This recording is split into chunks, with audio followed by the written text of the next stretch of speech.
Open.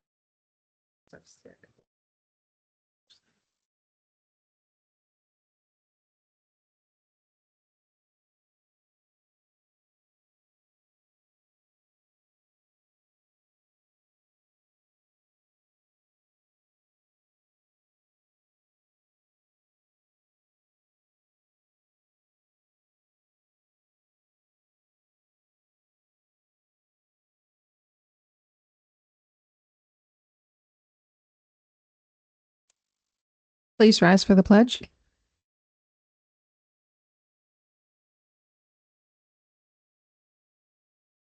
States of America, to the republic which stands, one nation, under God, indivisible, with liberty and justice for all. Cecily, roll call, please. Counselor Augsburger. Here. Counselor Bronson. Here. Counselor Hagee. Present. Counselor Richards. Here. Counselor Sanchez. Here. President Pro Tem Thorstad. Here. Mayor Coleman. Present. Let the record show that there are 7 present and 0 absent. And we are going to move into our work session for the proposed charter amendments. Go ahead. Yeah, Madam Mayor and Council, I just want to thank you again for coming to this work session just to continue fleshing this out. And I just wanted to thank City Attorney Larson. I'm not sure if you guys had the opportunity to read the memo for the work that he did the last couple of weeks for some of the questions that you needed answered. And so with that, I might just turn it over to him to see if he might want to give a brief recap on that and kind of go from there. Sure. Thank you. So one of the things at our last work session that you asked me to look at was the new provision that is proposed in the new section 3.1, and that reads, any mayor or councilor who is absent for 10 or more regular city council meetings within a 365-day period, which are not excused by a majority vote of the council at the meeting when the absence occurs or the following meeting, shall not be eligible to seek office in the following election. So I think you did hear from Mr. Jarvis a little bit on that, on the committee's thoughts as that was being discussed. It very much mirrors the ballot measure 113 that applies to the state legislature. However, in this case, with the state legislature, it's the same. I believe it's I think it's still 10 or more unexcused absences during a term, and for the legislature, that's a much lower percentage of the total meetings, obviously, because while they're in session, they have a lot of meetings to it, a lot more sessions than you have council meetings. However, the 10 was the unifying factor. And so for a legislator, that would apply fairly quickly if they didn't attend sessions. For a councilor, one of you would have to miss nearly half of the regular council meetings that take place during the year. And so I believe the intent of the committee was not to be onerous by any means, not to be difficult to comply with, but to at least set some small low bar to meet. That being said, there isn't a lot of case law on this particular question because this is a relatively new thought, when it comes to eligibility for office. Obviously, there's a difference between the legislature and city council. However, there are some similarities. The charter, since this is in the charter, is kind of the constitution of the city. And so that ballot measure it is somewhat similar. The main thing to be concerned about when you're putting standards for eligibility to run office is obviously constitutional concerns. And so the ability to run for public office is protected by the federal constitution, most especially by the First Amendment. And so any infringement upon that has to be done carefully. There has to be a compelling government purpose in that regulation, and it needs to be content neutral. That is, it can't be based on the person's beliefs or voting record or statements that they've made and things like that. It has to be focused very narrowly on what is the purpose of that regulation. So in this case, the research that I've done, I believe this would pass muster because attendance is a very basic requirement of any legislative body. And the way that this is worded, it's very, essentially the bar is pretty low, is what I would say. Now, the main concerns, the only real concerns I would have about this are the process for excusing an absence. Now, in this case, it's written out that it has to be at that meeting or the following meeting. That certainly can be changed, but that's the way that the committee put it out. There's not I guess the only way I would be concerned is if there was some circumstance where the rest of the council had a problem with one particular person and was targeting that. Now, because that could be seen as something that is unconstitutional. However, there are many ways to meet the burden and keep such a thing from happening. My recommendation would be that the council would look carefully at what you believe, what you want to put in place in the rules when it comes to what an excused absence should be, and when those votes should be brought up. Because as it stands now, if someone is absent from a meeting and they haven't made any arrangements beforehand, if no one brings up the topic of whether to excuse that counselor, it's an unexcused absence. The only way for it to become excused is for a majority. You would need somebody to make the motion, somebody to second it, and have the majority vote to excuse that member. In the past, in the history of the city, the recent history that I've been able to find, this has not typically been withheld very often. Most of the meetings that I've been at, when a vote takes place to excuse someone, it's typically granted. I, to be honest, can't remember a time when it was asked for and not excused. Certainly there were some counselors that would vote against that excusal, but I believe the motion passed every single time. I also did some looking at the history of attendance and the most extreme examples of non-attendance, and didn't find anything that came anywhere close to 10 regular meetings in a year. And so I'm not sure that this would come up. Certainly it's new territory, but I'm not sure that there's a lot to worry about here. Certainly, I would recommend, if any of you have concerns and want to make modifications, then you should certainly voice that. But I think that any reasonable person can usually make half the meetings in a year. And that's I think that typically the way we've operated in the past, this would most likely be found to be a neutral matter, content neutral, that is, when it comes to speech.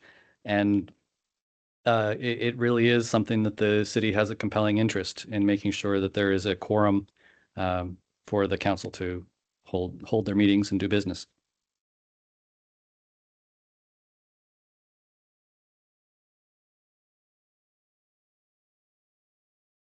So there are a couple of items that we'll be discussing tonight, but this is the first one. So thank you so much, City Attorney Larson, for your investigative work there and explanation.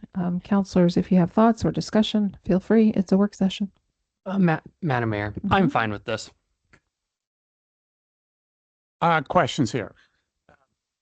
So on item 3.1, the absence, we're talking. Counselor Bronson, could you use your mic, please? Okay. Item 3.1, you're talking just about the paragraph up top where it says any mayor or councilor who is absent for 10 days or more. You're not talking about this whole piece down there, like the last paragraph where it says where they speak of the 30-day. Yeah, thank you for bringing. So you're going to address that. That was not so I know that was mentioned. And I believe in the packet, there is an edited version, that I've included in those edits. I mention it in passing in this memo. There's a listserv of city attorneys in the state, and when I brought up this issue to see if anybody else had run into something similar, a lot of the response was kind of a belief that this was kind of a non-issue, because the way most cities interpret many cities have a similar provision that absence from the city for 30 days makes the seat vacant. The way most interpret that is it's absence from council meetings for a 30-day period makes the seat absent. And so most other cities, the way they interpret their charters, this 10 absences in a year wouldn't really come up because the seat would be vacant would be declared vacant far earlier. The only way this would come up is if you had somebody who managed to go to every other meeting so that they were never absent for a full 30 days in a row. So I would recommend, based on your question, a change to the charter that would more clearly specify that it's not physical absence from the city. It is absence from council meetings for a 30-day period, which are unexcused, would lead to that seat being vacant. That's still not, when you say absent from council meetings during a 30-day period. Mhm. I mean, that's 30 days. Well, you only meet twice. Yeah. But it says here, quite clearly, if you're absent from the city Mhm. for 30 days, that you could be removed from city council. Yes. That's So a non-starter with me. that's the existing charter. That is That's in what the I'm saying. charter right now. What I'm saying is that's already there. Right. I'm recommending a change to clarify that is not referring to your physical presence in the Okay, city, so but which is what is your later in the body of this. in the packet, in the most current version of the proposed charter.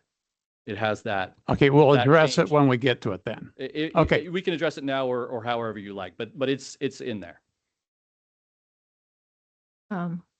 I think what City Attorney Larson is saying is this: if there's consensus from the council to clarify the language in the charter that it is specific to 30 days missing council meetings consecutively, we could bring that back in the amended proposal. That's what we're seeking feedback on. And we're going to go to Chair. Thank you. When we were on committee and talking about this in committee, when I read that provision, I interpreted that provision to loosely mean if someone no longer lived in Sweet Home. In other words, if we can confirm that a city councilor does not live within the city, they no longer meet the requirements to be a city councilor. And so that's the way that I read that. And so when I read Blair's, the work that he's done, which, by the way, thank you for that, Blair, also, because I really appreciate reading through what you wrote, and as far as the constitutionality and like that. But the way that that language exists currently, we didn't touch it because we discussed it. There was at least one meeting where we did discuss it, and I even voiced my opinion at that time, and nobody else had a difference of opinion on it. And that's the way that I read that language, is absent from the city, meaning that they no longer lived here. And so I would highly recommend that that provision, even though we didn't address it, that as you address all the work that we did, that that be addressed, because that was not how I interpreted it. And Okay. I think that is problematic to have the two different Right. provisions. When it's So- not clear, Yeah. it is problematic, although I have also read it the way you read it, Chair Jarvis, as well. So to make it clear to the whole council and to Councilor Bronson, in the packet, there's two versions of the charter. One is the red letter version that shows where the changes are made, and one is the full version as if all the changes were made. So if the change that I proposed in there is made, this is how the vacancies paragraph would read. An elected office shall be deemed vacant upon the incumbent's death, insanity, conviction of a felony, resignation, beginning a term of a different City of Sweet Home elected office, removal from the city, or absence from regular city council meetings for a period of 30 days or more without the consent of the council. Upon the incumbent ceasing to possess the qualifications necessary for office, or upon the failure of the person elected to an office to qualify therefore on or before the day their term commences, or upon the incumbent's absence from meetings of the council for 60 days without the consent of the council. And so that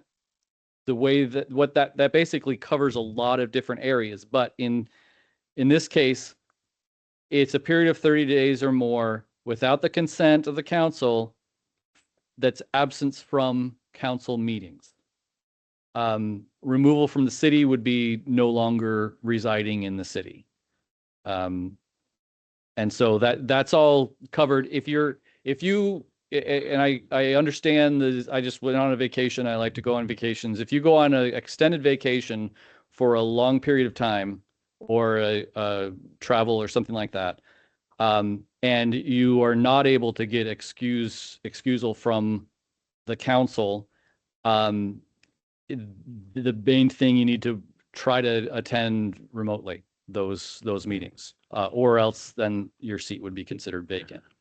Well, that's where I have a problem with. It needs to say that you're attending, you can attend by whatever means, but because the words absent from the city means you're out of the city. So it no longer says, again, let's Okay. be clear. Absent from the city is what the current version says. If it doesn't change, that's the way it is. If you make the changes that are proposed here, it wouldn't say that anymore. It would say absence from regular city council meetings for a period of 30 days or more without the consent of the council. But that's what's unclear. You're not specifying how you're attending. I think that needs to be spelled out. So it was another topic that the committee did discuss, is determining what qualifies as attendance. And correct me if I'm wrong, Mr. Jarvis, but as I recall, when that was brought up, we were trying to be forward thinking about what possible ways attendance could take place in the future. And so we didn't want to narrow the options by specifying telephone or video call or something. For all we know, we could be using holograms 10 years from now. We didn't want to eliminate any options that may come about with advances of technology. And so we just said absence from council meetings, because right now in the council rules, it's already covered as multiple ways for you to connect to a council meeting.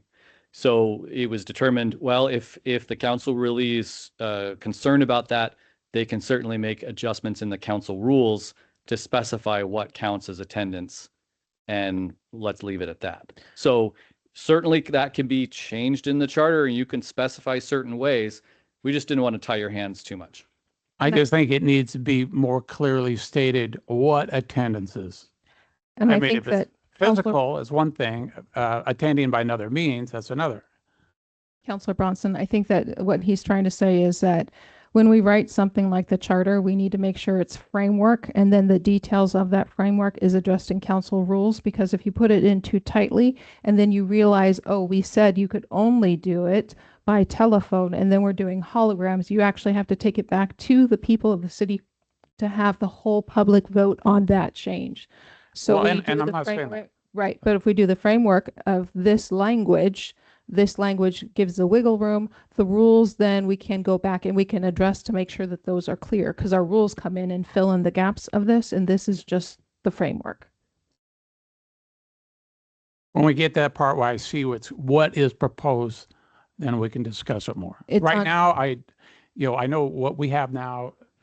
On And what we're page going to change 21 it to, that's another thing. When we get there, we'll look at it. And that's on page 21 of our packet, what he is suggesting, or what the recommendation from the Charter Review Committee is for that language. On page 21, section 4.1 is the language that's suggested. Do we have other counselors who would like to speak to this particular provision? Madam Mayor, may I? Mm-hmm. So I'm not sure if this is the 30 days out of town or the 10 days unexcused with the eligibility, but I'm going to speak to the 10 days unexcused and the eligibility for running for office. Blair, thank you for coming to us with this information. I want to go on the record for this. This is really troubling to me. While this provision would likely infringe on a counselor's First Amendment rights, I have no desire to infringe on anybody's First Amendment rights. Thank you.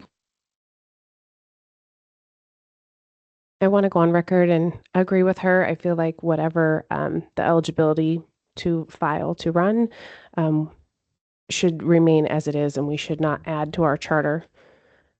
So I am not in favor of the 10 absences for eligibility. However, I do support whether it be the 30 days or however we land there. If someone is not fulfilling their duties, however we decide, removal from a seat is different, in my opinion, than eligibility to run. So just my thoughts. Madam Mayor, I just Yeah. want to say I agree with both Chelsea and Angelita. And there's just, I don't know, there's a lot of questions I feel like we haven't really answered or figured out today. And I'm a little confused. Yeah, right now we're discussing both section 3.1 and 4.1, and I think that there is some confusion, and that's understandable. And what I hear is both Councilor Sanchez and Councilor Augsburger are not in favor of the one portion of 3.1 that refers to the 10 absences. And Councilor Augsburger, you are good with section 4.1? Is that what I understand? Correct. Okay. Any other counselors would like to speak into section 3.1 and or section 4.1?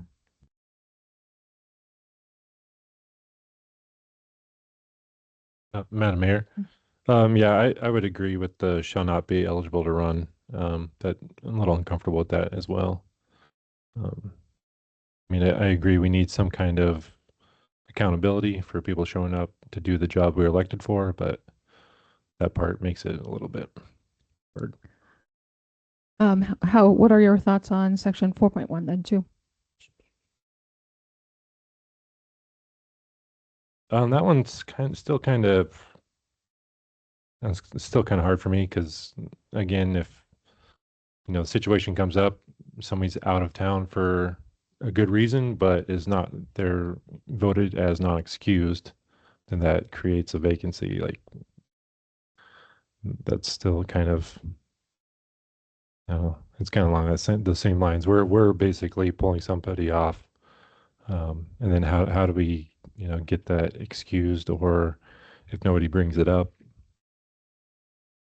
Yeah, there's some concerns there for that, and although a consent of council would take like at least 4 counselors voting against that, or nobody bringing that up. But if you are going to be gone from the city for a full 30-day period, most people would know that they would need to just bring and communicate that to the fellow counselors and say, hey, I'm going to be gone. Can you guys be sure to make sure that that is excused? it's considered communication. I think that this has been within the charter for a long period of time as far as that anticipation of communication and respect for the position as well. I think that if somebody were to be removed because they violated this section, it would be on their own. That would just be their own result of their choices. I would like to hear from other counselors too regarding section 3.1.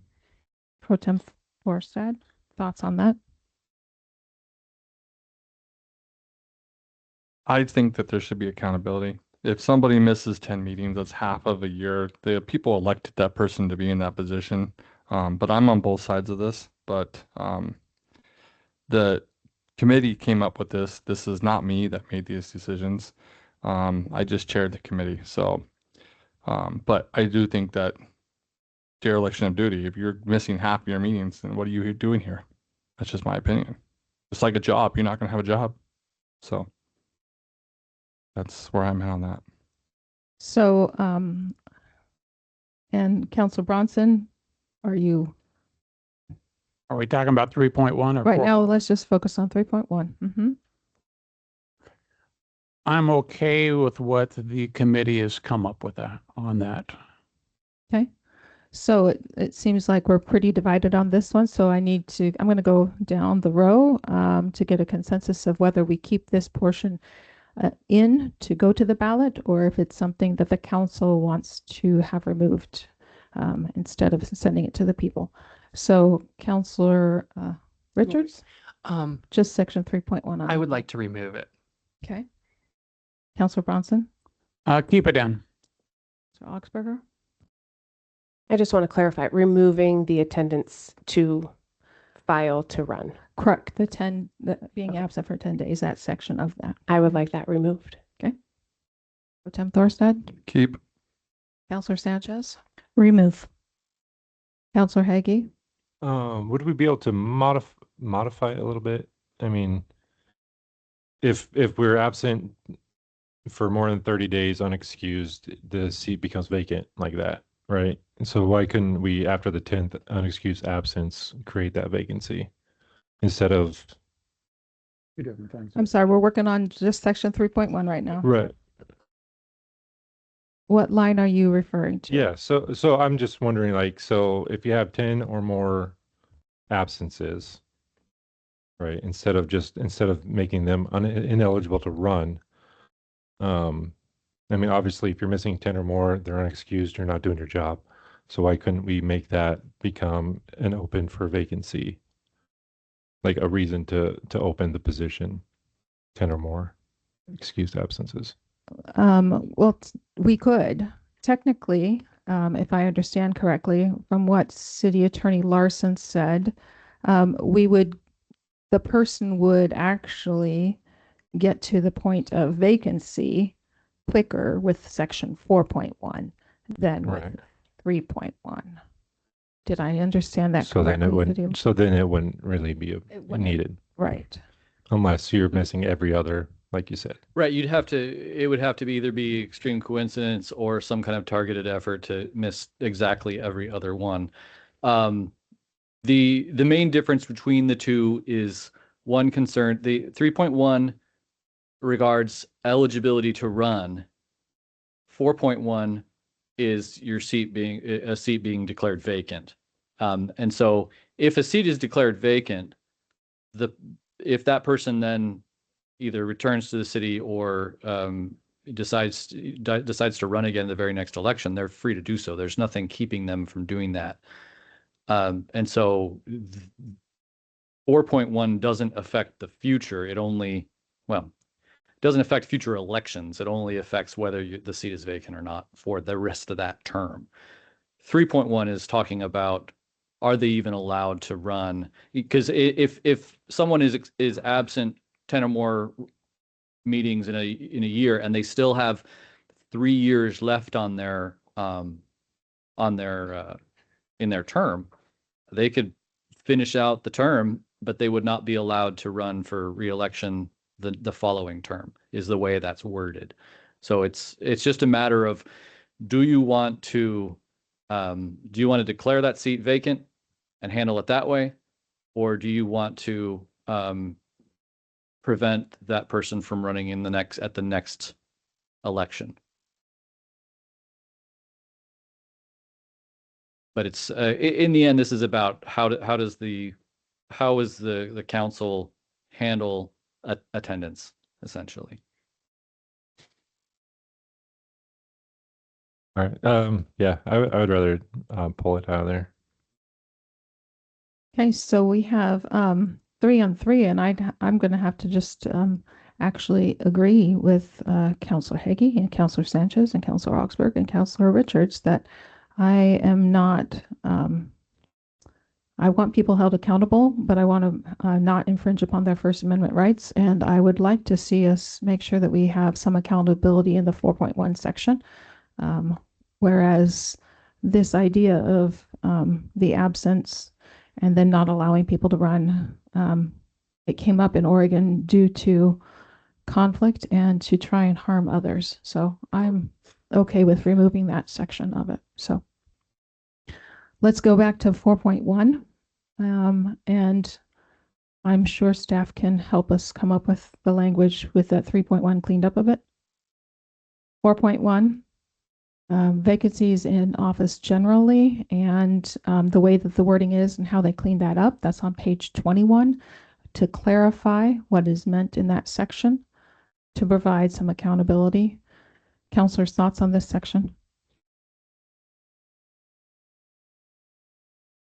I just need to know thoughts. We need a consensus on this section if we're going to keep it the way it's written or if we're going to change. So, Madam Mayor, so on 4.1B, like, would it be possible to add in, it would also be deemed vacant upon 10 or more unexcused absences from regular city council meetings? Just to clarify. Clarification, if I may, it would be 4.1A that you're dealing with because 4.1B is appointed offices and there are no elections for appointed offices. And then one thing I noticed, the latest change I put in there does result in a redundancy. So the end of that paragraph says upon the incumbent's absence from meetings of the council for 60 days without the consent of the council. That's kind of redundant if you already have 30 days as the bar previously and so I apologize for not catching that. But I think what you'd probably want to do is choose what your bar is, and then let's remove whatever's necessary to get there. Madam, or sorry, was I interrupting anyone? No. I don't know. I'm having issues with 30 days. Could it, like maybe 60 would be fine, but I don't know. The number is what I'm having issues with. For me, I'm okay with the days because I think originally that section was intended for the person not living in the city of Sweet Home. So to the 30 days, I think, was first applied to that. And so I think that we can all wrestle through whether the portion of absences from council meetings is 30 or 60. So any other counselors have thoughts on that? Yeah, on that very statement there, I mean, if we were where it says absence from the city for 30 days, instead of put absence from living in the city for 30 days, residing as if you've moved, I'm okay with that. But the way it is now, just that absence from the city, and that is just that doesn't clearly state what we're trying to say here. That states that if you're not in the city, you're gone. It doesn't matter that you are attending from another location. You're not in the city. That's the part that I have trouble with. Counselors, how do you feel about adding the word residing in that section to help clarify a portion of that? That part's kind of answered in that next sentence, isn't it? Upon the incumbent ceasing to possess qualifications necessary for office, because if they reside outside the city, then they'll. Well, I like straight talk. We got too much just not direct, kind of hitting around there. If she's absent from living in the city, I think it should be put in there. Then it states clearly what our intent is. Councilor Augsburger? I agree with Counselor Heggie that the next sentence clarifies that. However, I'm not opposed to putting residing in the city to support being direct and clear. Pro Tem Thorstad, what are your thoughts on that version? Thank you, Councilor Augsburger.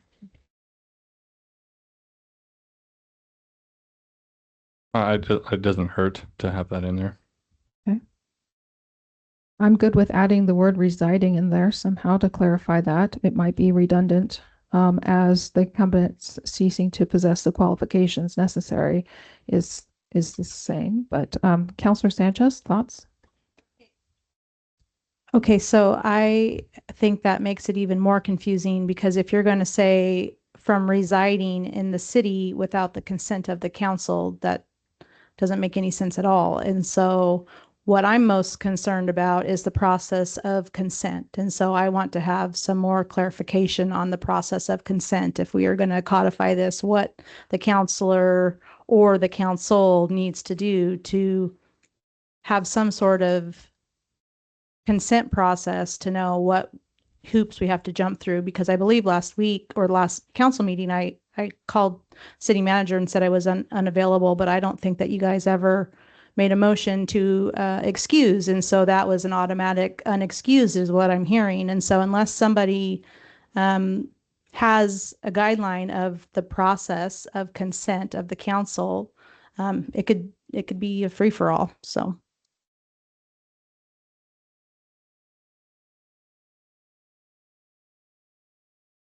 That is a good point, that if we had a process, and I know that City Attorney Larson talked about that earlier too, about if we have, possibly that's something we should put in the council rules or something so that we do, if anyone's absent, maybe we automatically vote on it. I don't know.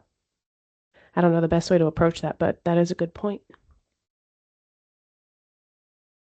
City Attorney Larson, where and understanding the charter, it would be better to have the consent of council defined clearer in rules or in a charter? So I don't know that it's a question of understanding what consent of council means. It's mainly an understanding of what is required to get, because your consent is just your vote, right? It's your up or down vote. And I don't know that I can explain it any more clearly than that. The consent of the council is a majority of the council consenting. So, but the question is that vote, does that require a motion and a second to bring it up? Is there automatically a vote on whether absences are excused at every meeting? You can certainly put that in there. The main question, and again, this goes back to the previous comments on the council rules, is that proper in the council rules, or is that the proper place for that, the charter?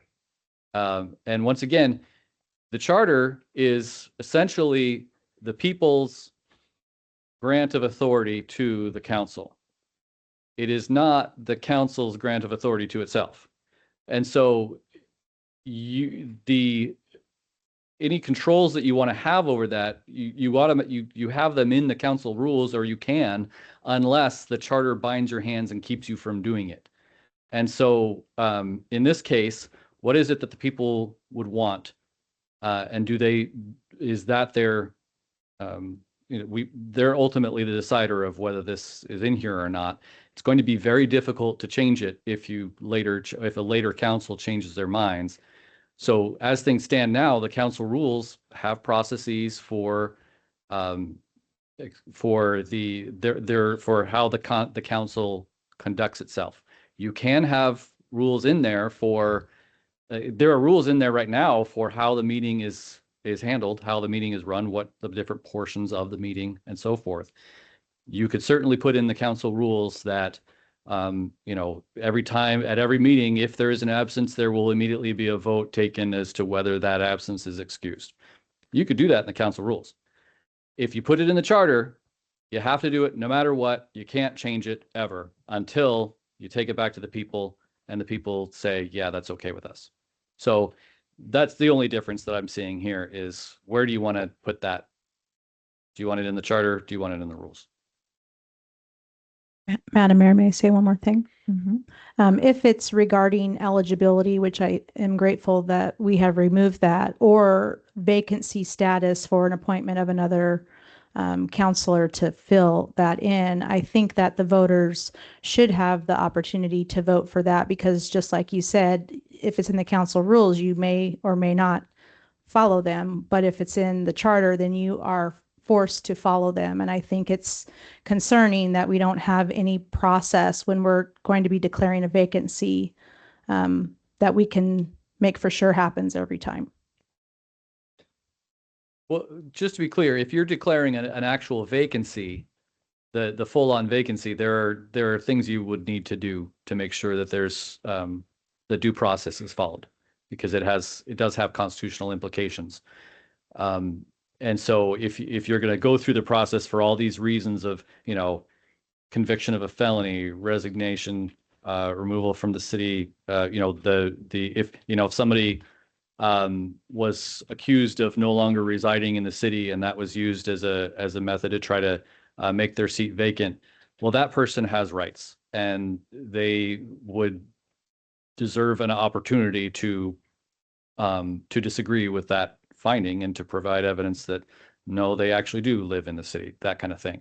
So just because it's not in the charter or because it's in the council rule doesn't remove everyone's rights. You're still going to have to follow the federal constitution and have a hearing on that. But as to the vote of whether something is excused or not, I'm not sure that there's not. I guess you could make the argument that there's a due process involved in that, but it's not really spelled out in the charter. You can spell it out more in the rules quite easily. You could spell it out in the charter if you wish. You're going to get into some weeds though with the charter of needing to define what counts as or what are adequate reasons for excusing someone, and to you know, tie the council's hands to make sure that they do it.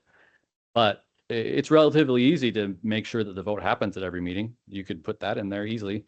It's just a matter of how easy do you want it to be and how hard do you want it to be?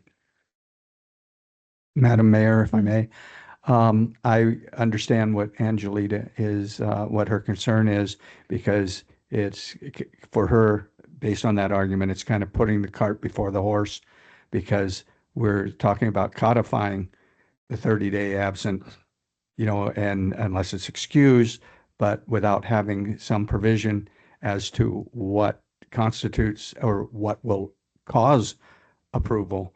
I think that if one is going to be in the charter, I think the other one, I agree that the other should be in the charter as well. You know, something just as a suggestion that upon request, you know, that so if someone's going to be absent, then it's incumbent on them to request being excused, and then the council is then compelled to respond to that one way or the other.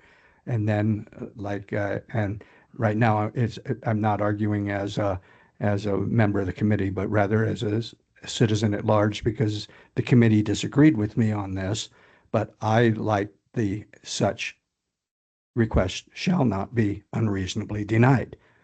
And you can propose that as an alternative. You know, that's what I'm doing. I'm just making suggestions that you as a body have a right to any one of these proposals that we put forth.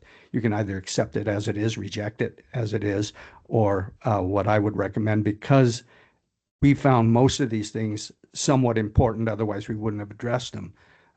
What I would like to see some form of effort, as Ms. Sanchez brought up, to amend these things. You know, if there are areas of it that you find very uncomfortable. So that's just my recommendation.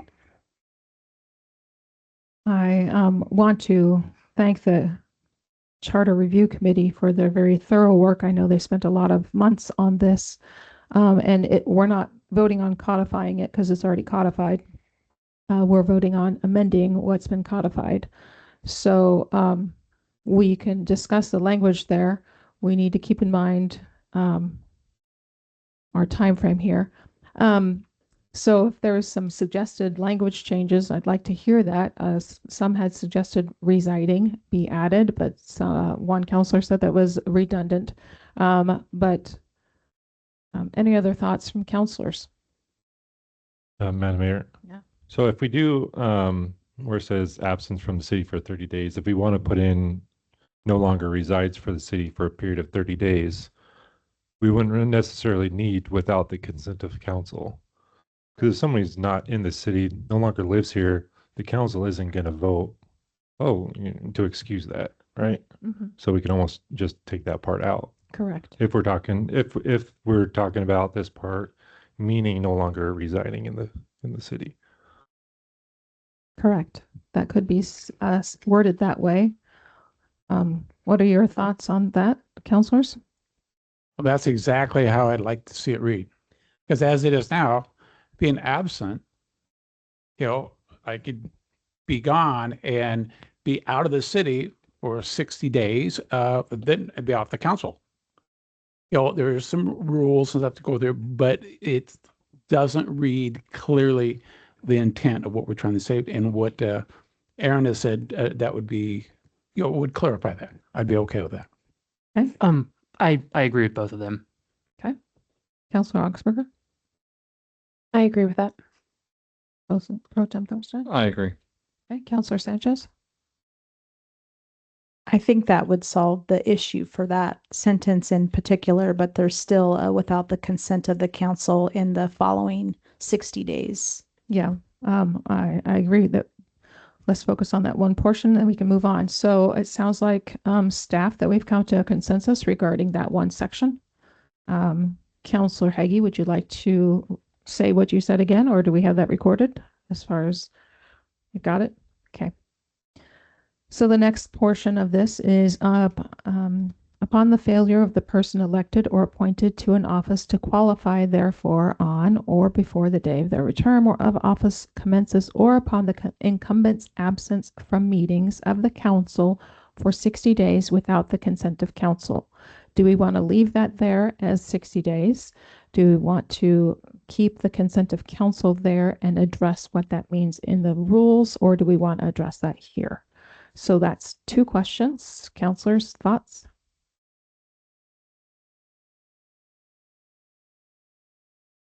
I believe we should put it in the rules because then we can always address it. We can change it. We can modify.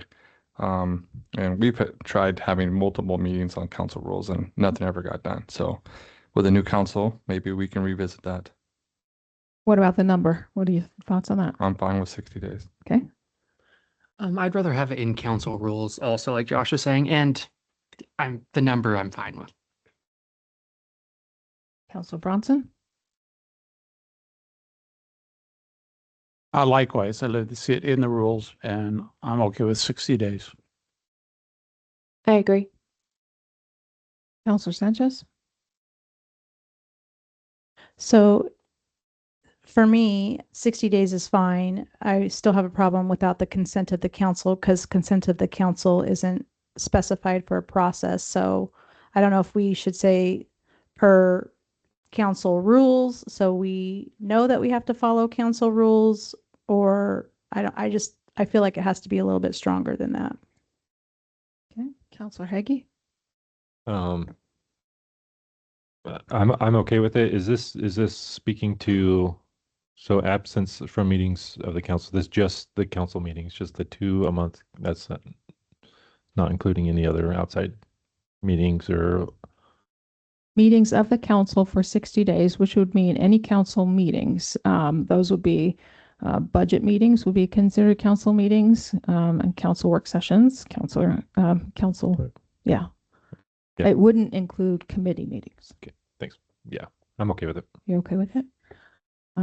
Counselors, I think I heard a consensus that 60 days and without the consent of council, that we have a consensus there.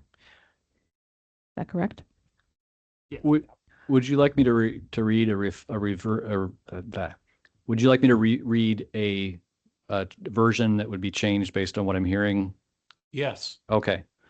The full paragraph will be, an elected office shall be deemed vacant upon the incumbent's death, insanity, conviction of a felony, resignation, beginning a term of a different City of Sweet Home elected office, ceasing to reside in the city for a period of 30 days or more, upon the incumbent ceasing to possess the qualifications necessary for office, upon the failure of the person elected to an office to qualify therefore on or before the day of their term of office commences, or upon the incumbent's absence from meetings of the council for 60 days without the consent of the council. And then, Councilor Sanchez, if you would like, you could add to the end, as defined in the council rules, to indicate that that needs to be addressed in the council rules to flesh it out. Counselors, what are your thoughts on adding that ending line? I'm fine with that. I'm okay with that. I support that addition. I do. Counselor Sanchez, we know your thoughts on that. Sorry, Counselor Hagee. Yeah, yes. Okay. So you can include that line as well. So I think that those are the things that we've needed to address. And then there's one other item that City Attorney Larson has done some work on, and it is in regards to public comment time. City Attorney Larson has given us a table that compares the different cities around us. I think it's important to note that no other city codifies the amount of time that public comment is put in the charter. It's not in the charter, it's only in council rules. Because certain liability issues can be raised if you put it in the charter and then something happens and it is not followed. So, counselors, there's this chart here. Thoughts on that portion? Madam Mayor, a correction. If you like that table, Cecily did it. If you don't like it, I did it. Okay. And Adam did the hard work. So let's just pass it on down. Thank you, Adam, for doing the hard work.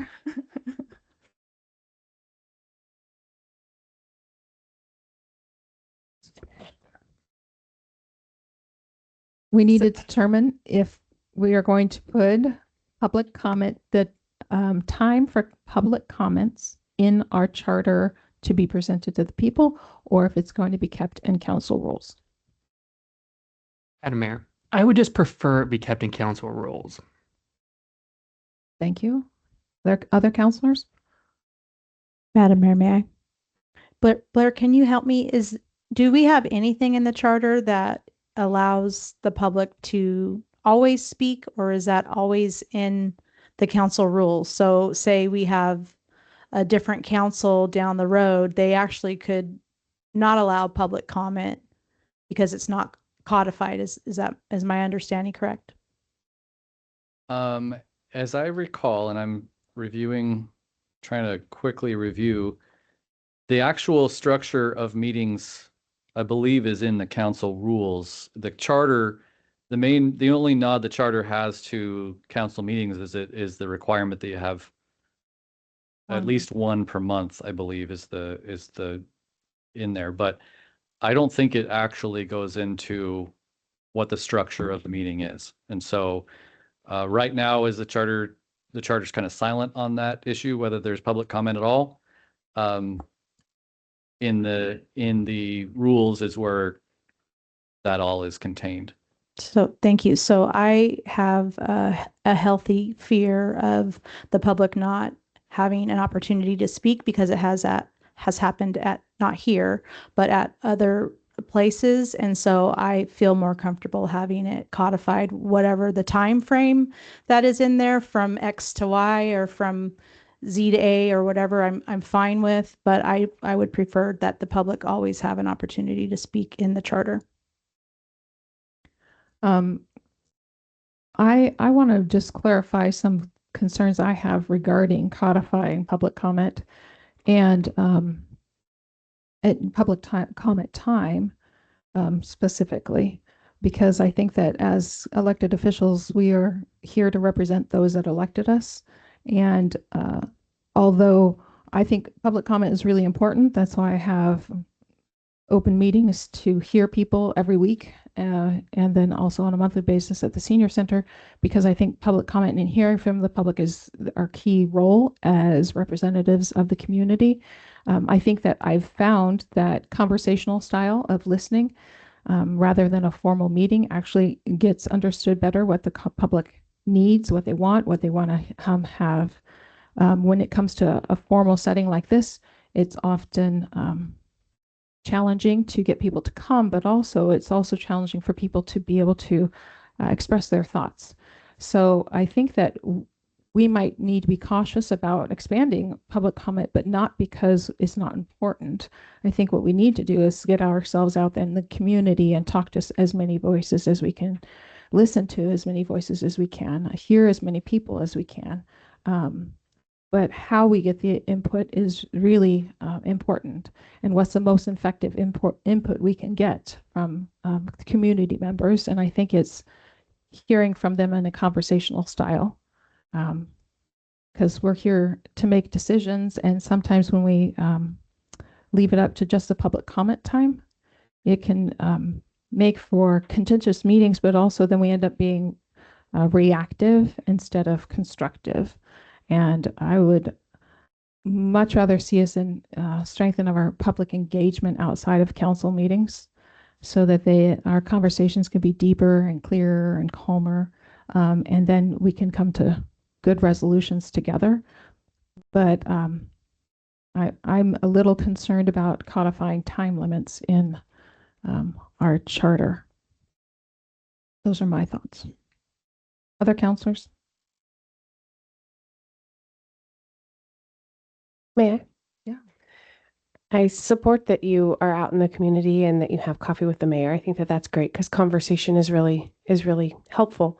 But I do agree with Councilor Sanchez that I would like to have something formal in the charter protecting public comment and their ability to come here. Like you said, a lot of times we don't have folks that are here, speaking with us during our public comment section. But I think preserving that and honoring that, since we were elected by the people, I think always having their voice allowed is important. I don't necessarily think we need the time in the charter. I think that could go in the rules, but keeping that public comment is always available, I would like to see in the charter. Other counselors? Yes. Having the public comment period is definitely very important. I'd like to see that in the charter. Time limit, that could be a variable, but I'd like us to decide what that time limit is going to be. I like what we currently have, 3 minutes. And that's my position. Thank you. Madam Mayor, I just want to say, after listening to their thoughts and everything, I also want to see it codified in the charter too. The public comment time or public comment and minutes? All of All of it. Okay. Counselor Heggie?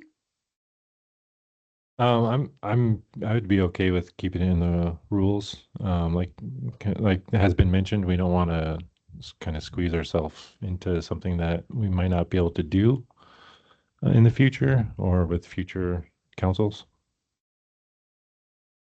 Pro Tem Thorstad? I would like to keep it in the rules. Okay.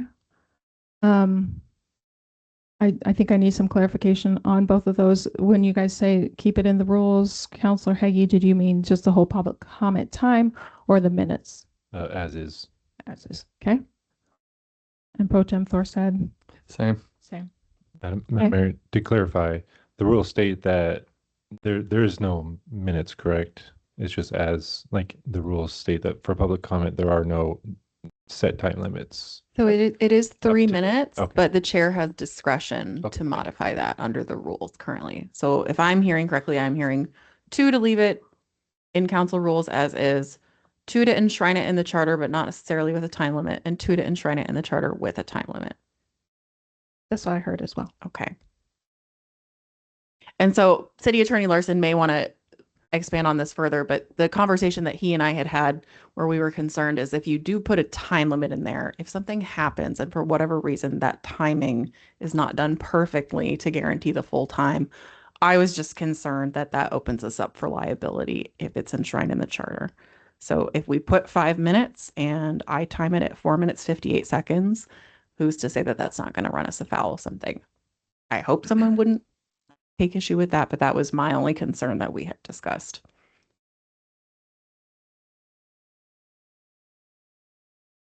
Yeah, as far as the committee was concerned, it was kind of a two-pronged approach. Number one, we wanted to see it codified, the ability to speak to it.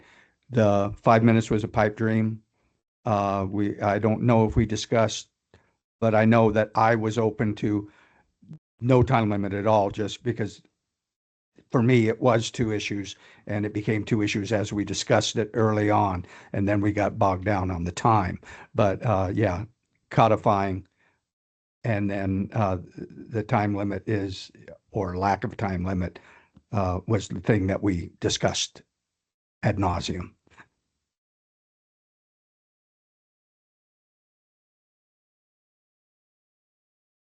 Any other discussion from counselors? Madam Mayor, if I may, I'm not sure if I wasn't clear when I said we could put whatever time in there or not. I'm fine with just codifying that there will in fact be public comment, but the chair's discretion, the mayor's discretion on time frame is up to each individual chair, just as long as we for sure ensure that voices can be heard.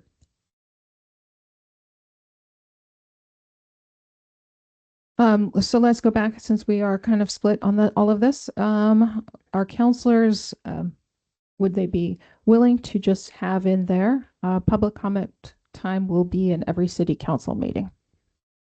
I agree with that. Yeah. I agree with that. Sure. How would the time limit then be defined? Would In that the rules. For city rules, city council rules, where it's at right now. Okay. Yeah, that'd be Yeah. fun. Madam Mayor, Yeah. may I ask for a clarification? Yeah. Every city council meeting. Yeah, that's a So, good question. so that would, if you word it that way, you're going to open yourself up to, budget meetings, which some of them have comments anyway, but every meeting you could argue that a work session would require public comment as well. And so I do recommend that you give yourself a little wiggle room by specifying regular council meetings, because there are other council meetings that do happen, some of them on, emergency council meetings, things like that. Do you want to open that up to requiring public comment as well, or do you want to stick with just the regular run-of-the-mill council meetings? Regularly scheduled council meetings. Can we go with that? Are counselors okay with that one? Yes. Yes. Yes. Yes. Counselor Sanchez? Yeah, that's what I was assuming this was, regular council meetings. Thank you. Counselor Hagee? Yeah. Okay. Regularly scheduled council meetings. Have we gotten to a consensus on all the issues? Yes? Okay. Any other comments that counselors would like to just share? I know this has been said before, but thank you to the committee that put in hours and hours of work on this. Appreciate it. I echo that as well. Thank you. Thank you. Thank you to the committee. Thank you to staff. I know they've put a lot of time in researching this information. I want to say thank you to them. We're going to wrap this work session up at 6:32. We'll take a 5-minute break and then start council meeting.